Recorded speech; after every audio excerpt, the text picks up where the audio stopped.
George R. R. Martin, the guy who made Game of Thrones, has a quote that I like a lot where he says, a lot of world building sometimes is you see the tip of an iceberg, but then you know there's a lot of work underneath it. But some writers like myself, they do the lazy version, which is a bunch of snow on a life raft, and the rest underneath is kind of baloney. There's not really a world built around it. How much of this world, of the concept of what they're going through, do you really know, or are you just having fun with letting people fill in the blanks that you didn't even bother to?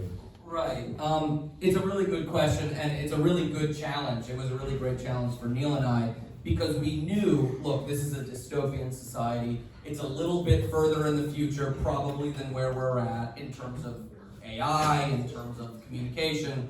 But we didn't have the money to show any of that. We didn't have the money to show what these guys' daily lives are. So in a way, this is sort of a science fiction dystopia, but what we focused on was not what that looks like, but what would that do to a person? How would that impact the way that 2 guys or 4 guys or 5 people interact with one another and express themselves? And that's how we sort of started building these characters. They're clearly in a dystopian society.